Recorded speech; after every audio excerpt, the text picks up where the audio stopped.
warahmatullahi wabarakatuh. Alhamdulillah wassalatu wassalamu ala rasulillah wa ala alihi wa sahbihi wa man wala, amma ba'du.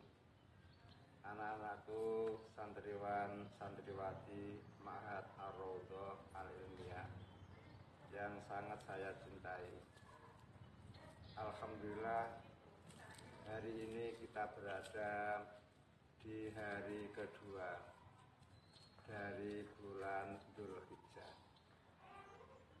di mana di dalam bulan Dzulhijjah ini bulan yang sangat istimewa, bulan yang sangat agung, sehingga orang-orang Islam yang punya kemampuan mereka diwajibkan untuk melaksanakan ibadah haji. Dan hari-hari semacam ini semua jamaah haji sudah berkumpul di Mekah melaksanakan umroh bagi yang haji tamattu. Nanti tanggal 8 mulai melaksanakan ibadah haji, sehingga urutannya tanggal 8 mereka berbondong-bondong pergi ke Mina, tarwiyahan di sana. Kemudian tanggal 9 mereka wukuf di Arafah, malamnya bermalam di Muzdalifah. Kemudian paginya tanggal 10 mereka berbondong-bondong menuju ke Mina untuk melontar jumrah Aqabah. Kemudian ada yang langsung ke Mekah melakukan tawaf ifadah, sa'i, kembali ke Mina lagi, kemudian tahallul, menyembelih dam bagi yang haji tamattu atau haji qiran, kemudian bermalam di Mina. Malam 11, malam 12, malam 13, kemudian siangnya melontar jumroh lagi, ula 7 kali, wusta 7 kali, Aqabah 7 kali, tanggal 12 seperti itu, tanggal 13 seperti itu, sehingga upacara haji sudah selesai, tinggal tawaf wada. Kemudian untuk kita yang tidak melaksanakan ibadah haji, ada beberapa amalan yang dianjurkan untuk kita laksanakan.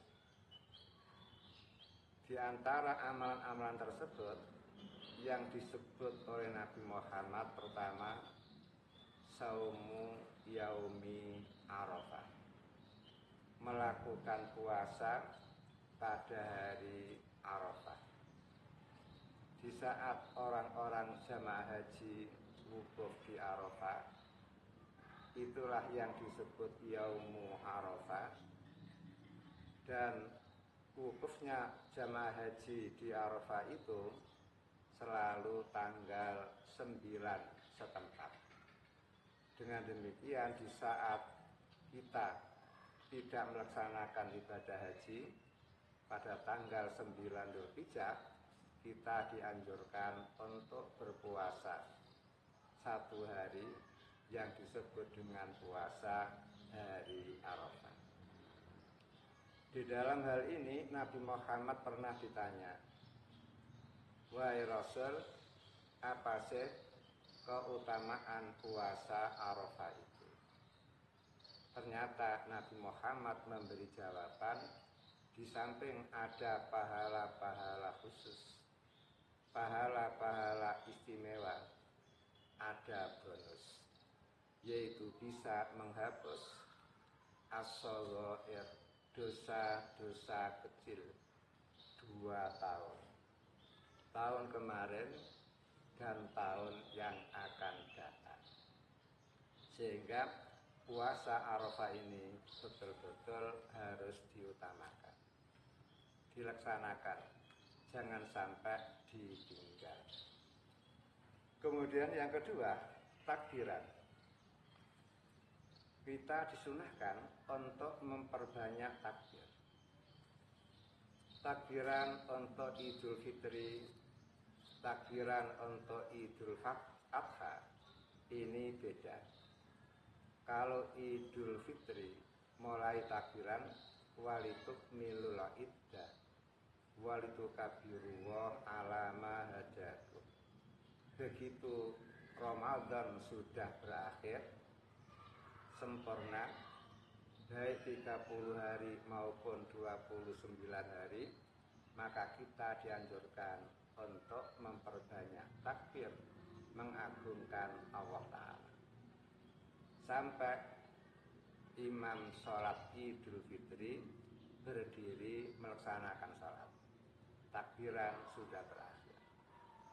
Sedangkan takbiran untuk Idul Adha mulai dari maghrib malam ke-10 kita sudah dianjurkan untuk bertakbir sampai habisnya hari Tasyrik, yaitu tanggal 13 Dzulhijjah menjelang matahari tenggelam. Sehingga takbiran untuk Idul Adha ini ada kesempatan 4 hari. Kemudian yang ketiga, kita dianjurkan untuk melaksanakan sholat Idul Adha. Sholat hari raya ini adalah sunnatun muakkadatun. Sholat sunnah yang betul-betul ditekankan. Seumur-umur Nabi Muhammad tidak pernah meninggalkan sholat hari raya. Fitir tidak pernah ditinggalkan, Adha tidak pernah ditinggalkan. Hanya sekali saja, di saat Nabi Muhammad haji. Ketika Nabi Muhammad haji, malam 10 Nabi Muhammad berada di Muzdalifah, bermalam di situ. Ternyata pagi hari Nabi Muhammad tidak menganjurkan sahabatnya untuk sholat hari raya dulu. Namun Nabi Muhammad begitu selesai bermalam di Muzdalifah, pagi-pagi langsung berbondong-bondong menuju ke Mina untuk melaksanakan Jumratul Aqabah. Karena ini merupakan kewajiban yang harus dilaksanakan, sehingga sholat hari raya Adha ditinggalkan. Inilah yang pernah terjadi pada zaman Nabi Muhammad. Kemudian kita yang ada di rumah sudah bertentu, sholat Idul Adha betul-betul ditekankan. Sampai perempuan-perempuan yang datang bulan pun dianjurkan dan dihimbau untuk ikut datang, agar bisa menyaksikan syiar Islam, bisa mendengarkan mau'idah dari khatib, dan menambah ukhuwah Islamiyah dan menambah silaturahim. Kemudian yang keempat, kita dianjurkan untuk udhiyah, untuk berkorban. Di dalam sebuah hadis riwayat Imam Tabrani, Nabi Muhammad mengatakan, al-adha alayya wajibun wa alaikum sunnatun. Korban untuk saya pribadi hukumnya wajib, sedangkan untuk kalian hukumnya sunnah. Sunnah. Hanya ulama-ulama menambah kesunatan di sini itu adalah sunnatun muakkadatun. Sunnah yang betul-betul ditekankan, karena ada hadis penguat yang menjelaskan siapa pada hari itu punya keluasan rezeki kemudian tidak melaksanakan korban, fala yakrobanna musallana, maka janganlah ia dekat-dekat musola kami. Berarti seolah-olah Nabi Muhammad melarang orang Islam yang tidak berkorban mengikuti salat. Namun nyatanya Nabi Muhammad tidak mengangkat satpam untuk mengecek semua jamaah yang datang, kamu korban apa tidak. Bila korban silahkan masuk ke musola, kalau tidak berkorban jangan dekat-dekat, ayo pulang kembali. Karena Nabi tidak pernah mengadakan hal seperti itu, berarti larangan di situ bukan larangan untuk arti haram. Dengan demikian maka kesunahan udhiyah adalah sunnatun muakkadah. Kemudian di dalam masalah udhiyah Nabi Muhammad mengatakan ma amila ibnu Adam yauman nahri amalan ahabba ilallah min hiraqatid dam. Pada hari kurban tidak ada amal anak manusia yang paling dicintai oleh Allah melebihi menumpahkan darah hewan. Berarti siapapun orang Islam yang pada hari kurban lalu dia berkorban menyembelih hewan kurban, maka amalan-amalan semacam inilah yang paling dicintai oleh Allah. Padahal orang yang memperoleh cinta kasih dari Allah, berarti dia pun akan dicintai oleh malaikat Jibril. Orang yang dicintai oleh malaikat Jibril, berarti dia akan dicintai oleh seluruh malaikat yang ada di lapisan-lapisan langit, mulai dari lapisan langit yang pertama hingga lapisan langit yang ketujuh. Semuanya cinta kepada orang Islam yang berkorban. Dan dampak dari cinta Allah kepada manusia, akhirnya wa yaghfir lakum, dosa-dosa dia akan diampuni oleh Allah. Tidak perlu beristighfar, tidak perlu bertaubat, dosa seluruhnya sudah diampuni oleh Allah. Sehingga hati menjadi bersih dari noda, dari dosa. Bersihnya hati ini memudahkan orang untuk memperoleh pancaran ilahi. Bukankah Allah mengatakan nurun ala nur? Ilmu Al-Quran diumpamakan seperti cahaya nurun. Ala nurin hanya bisa bertempat di hati manusia yang bersih seperti cahaya. Berarti orang kalau sudah memperoleh maghfirah dari Allah, maka hatinya bersih, maka hati yang bersih siap akan menerima mau'idhah dari Al-Quran, mau'idhah dari hadis. Dan dampak dari kesucian hati, maka doa dia mustajab. Minta apapun akan dikasih oleh Allah. Jangankan minta, tidak minta pun kadang-kadang sudah dikasih oleh Allah. Kemudian Nabi Muhammad melanjutkan, saking hebatnya korban, menyembelih hewan pada hari korban, sampai Nabi Muhammad mengatakan besok pada hari kiamat hewan-hewan yang disembelih, yang dijadikan korban akan datang lengkap, mulai dari bulunya, kakinya, rambutnya, semuanya akan datang syahidatan wa syafi'atan, datang menjadi saksi ketika manusia dihisab oleh Allah, datang memberi syafaat kepada orang yang berkorban. Ini yang sangat menguntungkan. Kemudian ditambah lagi oleh Nabi, orang yang berkorban ketika menumpahkan darah hewan korbannya, darah sebelum datang ke bumi, sebelum jatuh ke bumi, pahala korban sudah sampai di tangan Allah sana. Ini menunjukkan betapa istimewanya orang yang mau berkorban. Dan ternyata berkorban itu merupakan ibadatun sanawiyatun, ibadah tahunan. Bukan ibadah seumur hidup sekali.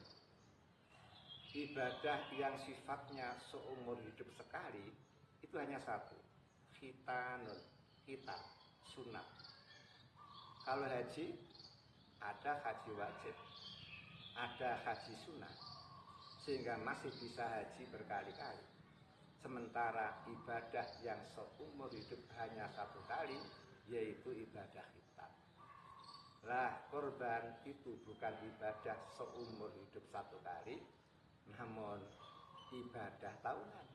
Sehingga setiap tahun orang Islam harus berkorban, setiap tahun orang Islam harus berkorban.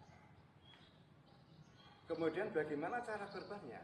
Di dalam sebuah hadis yang bersumber dari sahabat Ayyub Al-Ansari, dia bercerita, pada zaman Nabi Muhammad masih hidup, para sahabat itu berkorban 1 ekor kambing untuk 1 keluarga. Sehingga bisa dihitung, kalau jamaah Masjid Nabawi itu kok 500 rumah, berarti tiap tahun mereka akan menyembelih 500 ekor kambing. Namun setelah Nabi Muhammad wafat, ya tabahanas, manusia bermegah-megah, bermewah-mewah, sehingga 1 orang 1 kambing, 1 keluarga 1 unta, 1 orang kadang-kadang 5 ekor kambing, kadang-kadang 1 orang 10 ekor unta, bermegah-megah. Namun seandainya 1 keluarga 1 ekor kambing pun bisa. Dan kalau 1 keluarga 1 ekor kambing, usahakan tidak usah ditentukan ini korban untuk saya karena istri saya sudah kemarin. Oh, ini korban untuk istri saya tahun depan saja. Jangan, karena apa? Tahun depan belum tentu kita masih hidup. Tahun depan belum tentu kita punya uang. Sehingga 1 ekor kambing diniatkan sajalah untuk 1 keluarga. Bukankah Nabi Muhammad sendiri pernah menyembelih seekor kambing diniatkan untuk dirinya, untuk keluarganya, dan untuk seluruh umatnya yang tidak mampu berkorban. Kemudian yang paling akhir, bila mana di antara kita orang-orang Islam ingin hati memeluk gunung, apa daya hujan turun. Artinya ingin hati berkorban, ternyata tidak punya harta sama sekali. Maka jangan terlalu susah, tiru saja sahabat Bilal. Bilal itu sahabat Nabi yang taatnya beribadah luar biasa, yang takarubnya kepada Allah luar biasa, namun dia tergolong fuqara wal masakin, sehingga tidak mampu berkorban. Walaupun dia tidak mampu berkorban, dia pun tidak mau kalah, karena yang dimiliki adalah beberapa ekor ayam. Maka di saat para sahabat korban ternak, maka sahabat Bilal bersedekah dengan ayam, sehingga ayam disembelih, dimasak yang lezat, sebagian tetangganya dihadiahi atau diberi. Itu cara Bilal, sehingga tetap memperoleh nilai-nilai keistimewaan, nilai-nilai keutamaan. Begitu pula anak-anakku, kalau saat ini anak-anakku tidak punya kemampuan untuk berkorban dengan hewan ternak, silahkan berkorban saja dengan menyembelih bandeng. Beli bandeng 10 ekor, kemudian silahkan disembelih, kemudian digoreng, kemudian silahkan makan bareng-bareng bersama teman-teman, itu pun merupakan amal baik. Amal baik kalau dilakukan di 10 hari awal bulan Dzulhijjah, mulai tanggal 1 sampai 10, ini luar biasa dasarnya. Amal baik yang paling dicintai oleh Allah melebihi jihad fisabilillah. Kecuali kalau dia berjihad, kemudian dia tidak kembali lagi karena gugur di medan peperangan atau medan juang, barulah hal itu tidak bisa ditanggung.